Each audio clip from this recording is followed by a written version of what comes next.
Si vous avez plus de 60 ans, écoutez attentivement. Cela pourrait vous sauver la vie. Chaque matin, des millions de seniors commencent leur journée avec une habitude qu'ils croient protectrice pour leur cœur. Mais en tant que chirurgien cardiaque, je peux vous assurer qu'elle fait silencieusement l'inverse. Elle ne fait pas mal, elle ne prévient pas, et au moment où vous remarquez que quelque chose ne va pas, il est peut-être déjà trop tard. Je l'ai vu d'innombrables fois en salle d'opération, des hommes et des femmes qui n'ont jamais fumé, qui mangeaient sainement, qui faisaient de l'exercice, soudain se tenant la poitrine, murmurant « Docteur, je pensais être en bonne santé ». La vérité, c'est que cette simple routine épaissit le sang en silence, fatigue le cœur et le prive d'oxygène. Et le pire, la plupart des gens pensent qu'elle leur fait du bien. Si vous ou quelqu'un que vous aimez faites cela chaque jour, vous devez entendre ce que je m'apprête à vous révéler. Cela pourrait changer tout ce que vous croyez savoir sur la santé du cœur. Avant de commencer, si vous n'êtes pas encore abonné, je vous recommande d'appuyer sur ce bouton et d'activer la cloche pour ne manquer aucun nouveau conseil santé spécialement conçu pour vous. Si vous aimez cette vidéo, tapez 1 dans les commentaires. Sinon, tapez 0 pour me dire comment je peux créer un contenu encore meilleur pour vous. Quand on regarde une image du cœur humain, il paraît fort, puissant, presque indestructible. 4 cavités qui battent plus de 100 000 fois par jour sans jamais se reposer. Mais ce que la plupart des gens ne réalisent pas, c'est à quel point ce rythme est fragile et combien le moindre déséquilibre peut le perturber. Votre cœur ne crie pas quand il souffre, il chuchote, il se tend en silence, compensant le stress que vous lui imposez sans le savoir, jour après jour. Et c'est pour cela qu'une simple habitude, en apparence inoffensive, devient si dangereuse. Chaque fois que vous la répétez, votre sang s'épaissit légèrement. Cela peut sembler anodin, mais imaginez ce que cela signifie à l'intérieur de vos artères. Votre cœur agit comme une pompe et vos vaisseaux sanguins sont les conduits qui transportent la vie dans chaque organe. Lorsque le sang devient plus épais, c'est comme essayer de faire passer du miel à travers une paille. Le cœur doit se contracter plus fort pour faire circuler le sang, et cet effort supplémentaire augmente la pression dans les artères. Avec le temps, cette pression constante agit comme une friction sur les parois internes des vaisseaux. De minuscules micro-fissures se forment et le corps envoie des plaquettes et du cholestérol pour les réparer. C'est ainsi que commence la formation de la plaque, non pas à cause d'un seul mauvais repas, mais à cause d'une contrainte quotidienne que votre cœur doit supporter. Et cela ne s'arrête pas là. Plus le sang s'épaissit, plus il circule lentement. Cela signifie que moins d'oxygène atteint vos cellules, surtout celles du cœur lui-même.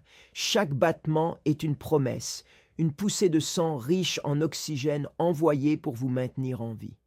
Mais si le sang est paresseux ou collant, le muscle cardiaque ne reçoit pas ce dont il a besoin. Il commence à s'affamer, lentement, en silence. Vous ne le remarquez peut-être pas au début. Vous vous sentez simplement un peu plus fatigué que d'habitude, un peu étourdi en vous levant, un peu essoufflé après avoir monté les escaliers. Vous vous dites que c'est l'âge, mais en réalité, votre cœur travaille 2 fois plus pour en faire 2 fois moins. Imaginez un tuyau d'arrosage. Quand il est plein d'eau claire, le flux est fluide et régulier. Mais si vous le pliez, la pression monte derrière le blocage. Le tuyau se raidit, l'eau a du mal à avancer et, avec le temps, la matière s'abîme. C'est exactement ce qui se passe dans votre corps. Les artères perdent leur élasticité, deviennent rigides, comme un vieux caoutchouc desséché. Quand cela arrive, la tension artérielle ne se contente pas d'augmenter, elle reste élevée. Le cœur doit alors s'adapter en épaississant ses parois, ce qui peut sembler être un signe de force, mais n'est en réalité qu'un déguisement de l'épuisement. Et en vieillissant, votre corps perd sa capacité à se remettre de cette tension constante. Les reins filtrent moins efficacement, le foie ralentit, même votre cerveau reçoit moins de sang. Vous commencez à oublier des détails, à vous sentir confus, à vous réveiller fatigué malgré une longue nuit de sommeil. Tous ces signes indiquent que votre circulation est sous pression. Pourtant, la plupart des seniors ne font pas le lien entre ces symptômes et ce qu'ils font chaque matin, car cette habitude ne fait pas mal. Elle ne pique pas, ne brûle pas. Elle semble normale, voire réconfortante. Mais ce qui la rend vraiment dangereuse, c'est qu'il ne faut pas des années pour en subir les effets. Pour certaines personnes, quelques mois suffisent. Une seule nuit de déshydratation, une dose matinale de quelque chose qui augmente la pression, et votre sang devient la tempête parfaite, épais, déshydraté et sous tension. Il suffit d'une artère fragile, d'un moment de faiblesse pour que cette souffrance silencieuse se transforme en crise cardiaque ou en AVC. La vérité effrayante, c'est que le cœur ne se brise pas d'un coup. Il se brise en silence, au fil de milliers de battements, jusqu'au jour où il ne peut plus se réparer. Et la raison pour laquelle tant de gens ne le voient pas venir?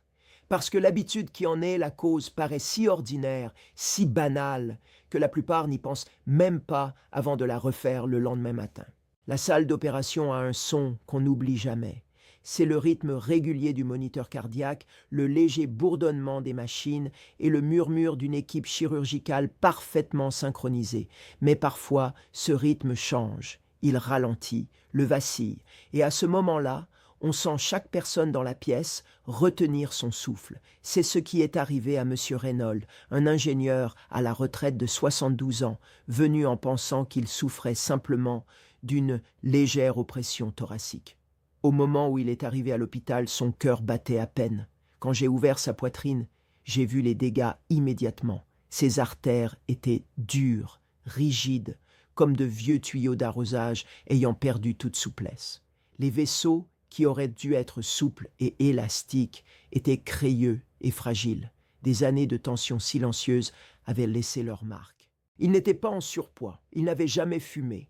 Il était fier de manger sainement et de marcher chaque jour. Son erreur n'était pas ce qu'il faisait, mais ce qu'il ignorait. Pendant des années, chaque matin, il commençait sa journée avec la même habitude qu'il croyait bénéfique. En réalité, elle épaississait son sang, déshydratait son corps et obligeait son cœur à travailler au-delà de ses limites. Chaque battement revenait à pousser une boue épaisse à travers des conduits étroits. La tension s'était accumulée lentement, invisiblement, jusqu'à ce qu'un matin sa poitrine se serre, sa respiration se raccourcisse et que son cœur ne puisse plus suivre le rythme. Pendant une opération, le temps semble à la fois suspendu et précipité. L'air est froid, les lumières éblouissantes, et pourtant on ne remarque presque rien. Toute l'attention est concentrée sur une seule chose, faire repartir ce cœur. Nous avons réalisé 3 pontages, redirigeant le sang autour des artères obstruées. Quand j'ai enfin retiré la pince et observé le cœur redémarrer, il a d'abord tremblé faiblement, puis s'est stabilisé. Le moniteur s'est remis à biper, ce fragile rythme reprenant vie. Il a survécu, mais sa convalescence a été longue et difficile. Quand je lui ai rendu visite plus tard en soins intensifs, il m'a murmuré « Docteur, je croyais aider mon cœur. » Ces mots m'ont marqué. Il croyait sincèrement que sa routine le protégeait, sans savoir qu'elle le détruisait de l'intérieur. Et puis, il y a eu Madame Alvarez, 68 ans, un sourire chaleureux, une voix douce, le genre de personne qui prépare des biscuits pour ses voisins, même quand elle ne se sent pas bien. Elle est venue me voir il y a 2 ans, après une légère alerte cardiaque, vertige, essoufflement, fatigue persistante. Ses examens montraient les premiers signes de rigidité artérielle. Rien de grave encore, mais assez pour m'inquiéter. Je lui ai demandé sa routine quotidienne et j'ai retrouvé la même habitude matinale que j'avais vue chez tant d'autres patients. Je lui ai dit d'arrêter immédiatement et de la remplacer par quelques petits gestes favorables au cœur. Elle a écouté. Elle a pris cela très au sérieux. Quand elle est revenue 6 mois plus tard, la différence était stupéfiante. Sa tension artérielle s'était normalisée, son énergie était revenue et ses analyses étaient meilleures qu'elles ne l'avaient été depuis des années.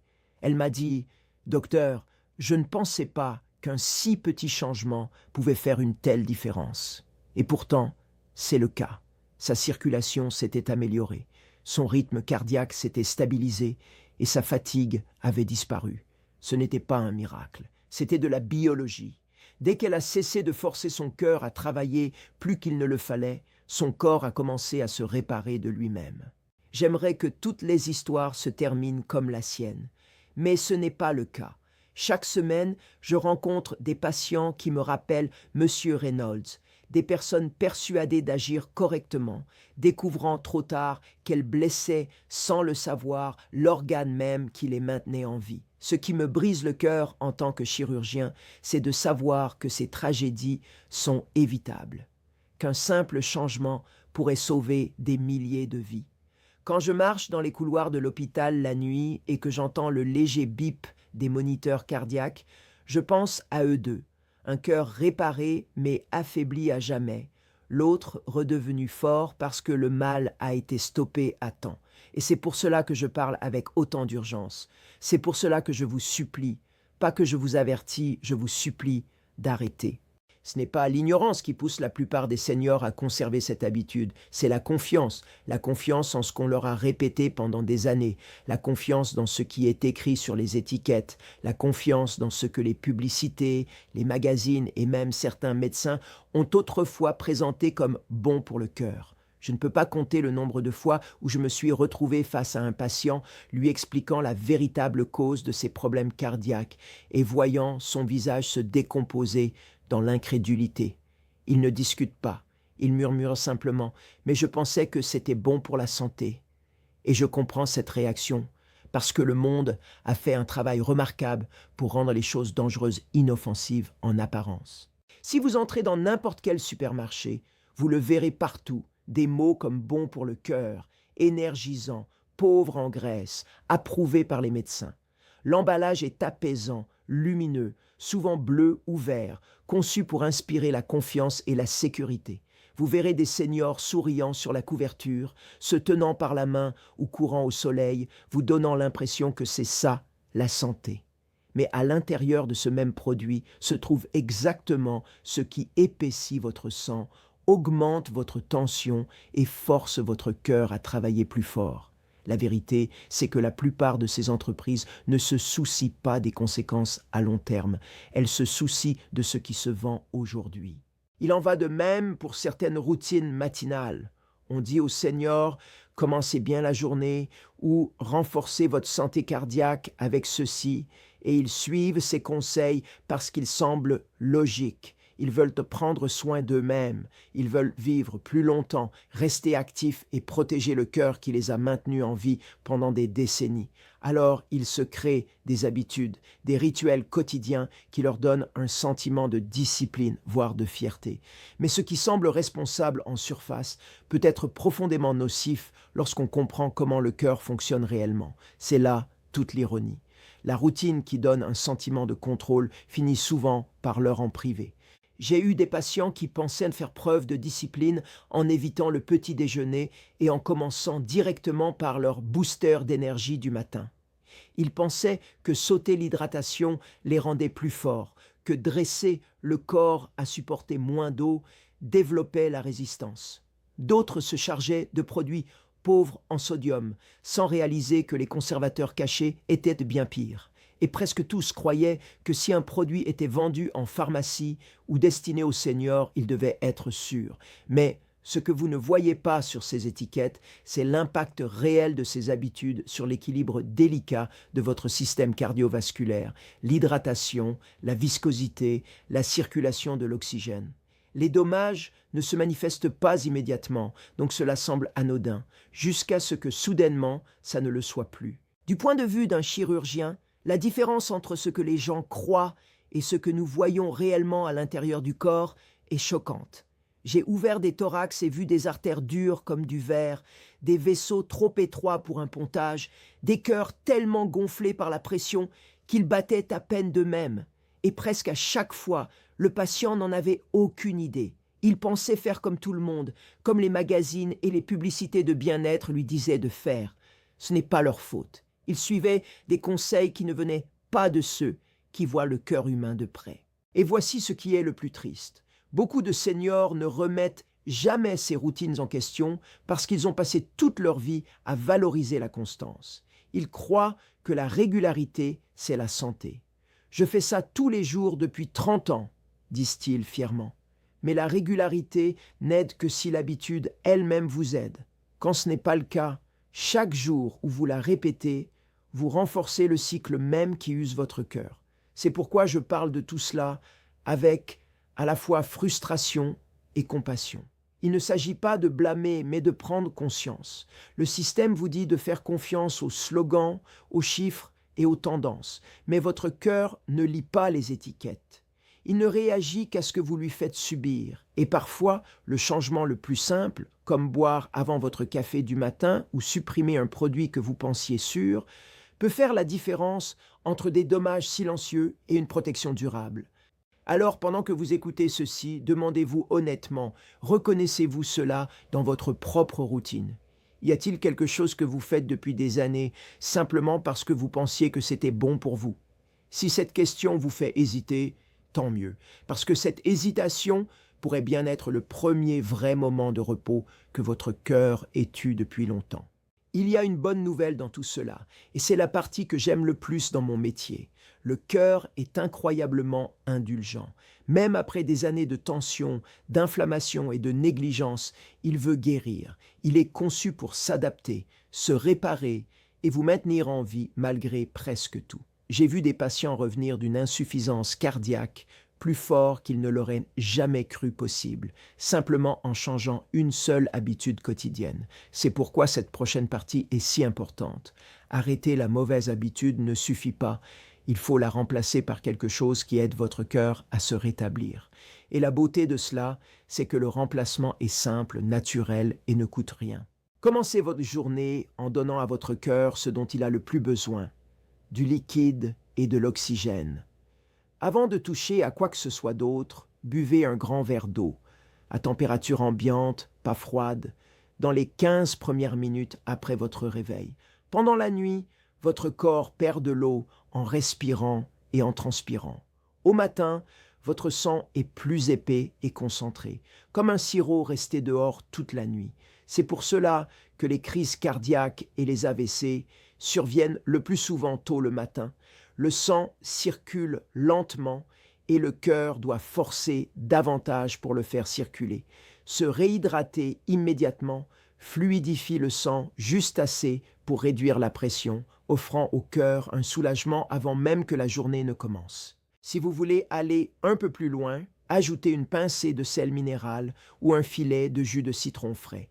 Les électrolytes aident vos cellules à absorber l'eau plus rapidement et à rétablir l'équilibre chimique du sang. Ce petit geste fait quelque chose d'incroyable à l'intérieur de vos artères. Il réduit la friction. Imaginez que vous ajoutiez de l'huile à une charnière rouillée.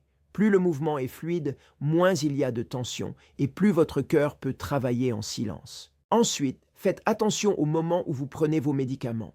Beaucoup de seniors avalent leurs comprimés ou compléments dès le réveil, souvent à jeun ou avec des boissons déshydratantes comme le café ou le thé. Ce timing peut rendre le sang plus acide et fatiguer le système digestif, provoquant une hausse de la tension avant même le petit déjeuner. Attendre simplement 15 à 20 minutes après s'être hydraté avant de prendre ces médicaments peut faire une différence mesurable dans la réaction du corps. Cela donne le temps à votre système de faire circuler un sang bien fluide et permet au foie et aux reins de tout traiter plus en douceur. Le petit déjeuner, lui, n'a pas besoin d'être compliqué. Choisissez des aliments qui calment l'inflammation au lieu de l'attiser. Des flocons d'avoine trempés la veille plutôt que des céréales industrielles, des baies fraîches plutôt que du jus en bouteille, une poignée de noix plutôt que du bacon frit. Ces aliments nourrissent votre cœur comme il doit l'être, avec des fibres, des antioxydants et une énergie stable plutôt que des pics soudains. Même le simple fait de manger lentement, en respirant entre les bouchées, permet à votre système nerveux de se détendre. Le cœur bat plus régulièrement quand vous ne le pressez pas.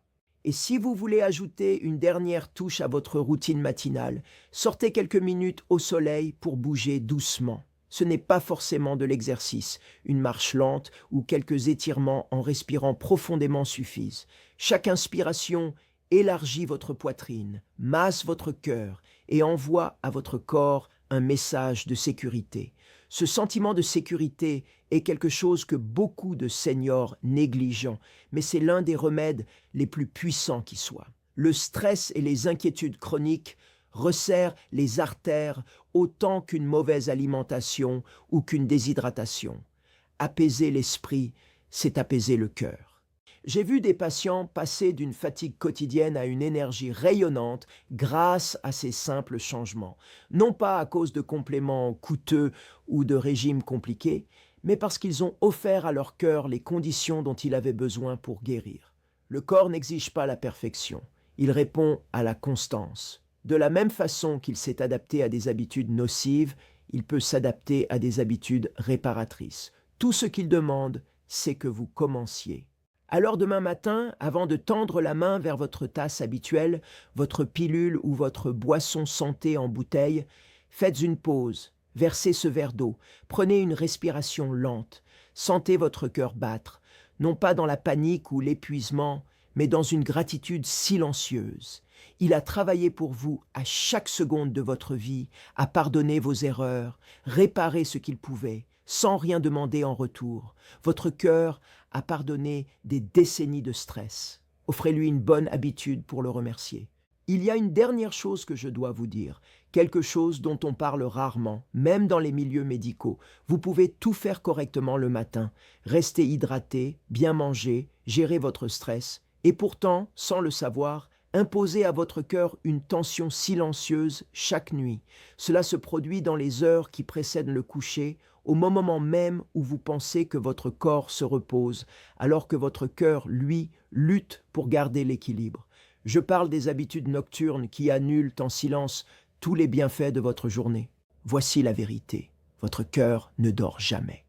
Pendant que vous reposez, il continue à pomper, à guérir, à réparer les dommages accumulés. Mais il ne peut le faire efficacement que si votre corps est calme, si votre sang est assez fluide pour circuler librement, et si votre tension a le temps de baisser. C'est pour cela que la nuit devrait être la période de récupération du cœur. Pourtant, pour des millions de seniors, cette fenêtre ne s'ouvre jamais, à cause d'une habitude qui maintient le système en alerte, manger ou grignoter trop près du coucher. Cela semble anodin. Une petite collation avant de dormir, peut-être une tartine, une poignée de noix, un verre de lait chaud. Mais lorsque vous mangez tard, votre système digestif s'active précisément au moment où votre cœur a besoin de ralentir. Le sang, qui devrait circuler uniformément dans tout le corps, est redirigé vers l'estomac et les intestins, forçant le cœur à pomper plus fort pour gérer à la fois la digestion et la circulation. Ce double effort augmente la pression artérielle nocturne, épaissit le sang à mesure que les fluides se déplacent vers le système digestif et peut même réduire l'apport d'oxygène aux muscles cardiaques. Pour quelqu'un souffrant déjà d'une légère déshydratation ou d'hypertension, cet effort supplémentaire peut être la goutte de trop. J'ai traité un patient qui pensait que sa collation du soir l'aidait à mieux dormir. Chaque soir, vers 22 heures, il prenait un petit bol de céréales, quelque chose de léger, de sain. Au fil du temps, il a commencé à se réveiller avec le cœur battant fort et de légers maux de tête. Il ne faisait pas le lien avec sa collation, mais quand nous avons modifié son horaire, plus de nourriture dans les 3 heures précédant le sommeil, seulement de l'eau ou une tisane à la place, sa tension s'est normalisée presque immédiatement, son cœur a enfin pu se reposer. Il en va de même pour les analgésiques ou compléments pris tard le soir. Beaucoup de gens les avalent juste avant de s'allonger, sans savoir que certains médicaments peuvent contracter les vaisseaux sanguins ou déshydrater le corps pendant la nuit. Même certaines tisanes sans caféine ou aides naturelles au sommeil contiennent des ingrédients qui accélèrent le rythme cardiaque ou interagissent avec d'autres prescriptions. Le résultat ? Un cœur qui passe la nuit à travailler en sur-régime alors qu'il devrait se réparer. Ce qui rend ce danger si trompeur, c'est sa banalité. Le grignotage du soir est réconfortant, familier, un petit rituel pour clôturer la journée. Mais biologiquement, il enferme votre cœur dans un état d'activité constante. Pendant que votre esprit s'abandonne au sommeil, vos artères subissent une légère pression, votre sang s'épaissit un peu et le rythme de votre cœur devient irrégulier. Ce déséquilibre subtil, répété nuit après nuit, contribue à la même inflammation et à la même rigidité artérielle que la déshydratation du matin. C'est un cycle caché, tension du matin suivi du stress nocturne, qui empêche le système cardiovasculaire de se régénérer. C'est pourquoi je dis à mes patients de traiter leur soirée avec autant de soin que leur matin. Laissez votre cœur se détendre avant de dormir. Dînez tôt, hydratez-vous doucement et accordez à votre corps au moins 2 heures de repos avant de vous allonger. C'est un simple ajustement, mais il change tout. La tension baisse naturellement, le pouls se stabilise et la variabilité du rythme cardiaque, l'un des meilleurs indicateurs de santé cardiovasculaire, commence à s'améliorer. Le lendemain matin, votre cœur se réveille plus fort, pas épuisé. Vous voyez, les maladies du cœur ne concernent pas seulement ce qui se passe dans vos artères, elles dépendent aussi de la façon dont vous traitez votre corps au fil des heures. Les petits schémas, les horaires, les répétitions, ce sont eux qui déterminent si votre cœur vieillit en douceur ou s'effondre sous une pression silencieuse. Alors considérez ceci comme votre dernier avertissement, mais aussi votre dernier espoir. Les choix que vous faites après le coucher du soleil compétent autant que ceux que vous faites au lever. Car quand le cœur ne peut pas se reposer, il ne peut pas guérir. Et quand il ne peut pas guérir, il ne peut plus vous protéger. Il existe une autre habitude nocturne, encore plus dangereuse, que des millions de personnes pratiquent sans jamais réaliser son impact sur leur sang et leur respiration. C'est le genre d'habitude qui ne met pas seulement le cœur à rude épreuve, mais aussi le cerveau et les poumons. Et si vous l'avez déjà faite, ne serait-ce qu'une fois, vous devez entendre ce que je vais vous révéler ensuite, car cela pourrait bien vous sauver la vie avant votre prochain battement de cœur.